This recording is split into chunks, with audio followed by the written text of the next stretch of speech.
Record দামে বিক্রি হলো পাকিস্তান এয়ারলাইন্স, দেনার দায়ে ডুবতে থাকা পাকিস্তান ইন্টারন্যাশনাল। আরে বাতাস কর বাতাস কর বাতাস করে বন্ধু লুঙ্গির নিচে বাতাস কর বাতাস কর বাতাস কর পাকিস্তানের হুটকি মারা সারা কাস্তাতরি তারা। পাকিস্তান এয়ারলাইন্সের 70% শেয়ার পাকিস্তানের বিক্রি করে দিতে হচ্ছে। কারণ কারণ দার দিনাতে হ্যাতারা পুরো জরাজীর্ণ, নাকের জল, চোখের জল, হুটকির জল একাকার হয়ে গেছে। হ্যাতারা ফাইতেছে না, হ্যাতারা আর এই দান দিনা শোধ করতে পারতেছে না। হ্যাতারা বলতেছে আমাদের এয়ারলাইন্স তোরা লইয়ে যা, আমরা আবার আদিম যুগে ফিরে যাব, আমরা উটির ফিটি করে দৌড়ইব, আমরা ঘোড়ার গাড়ি করে চালাইবো, আমরা কি গরুর ফিটি করে আমরা হাঁটিয়ে চলে বেড়াইবো, আমাদের আর ফ্লেন টেল লাগবে না, তোরা লইয়ে যা।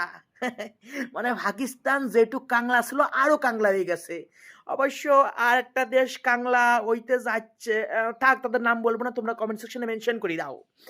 তো এই যেখান ভিকারি দেশ, এই ভিকারি দেশে সাপোর্টার মানে অন্য একখান দেশ আমাদের দেশের উপরে অ্যাটাক মারতে চাই। হাস্যকর বিষয়টা, হাস্যকর। পাকিস্তানের হুটকি মারা সারা কাজটা তুলি তারা।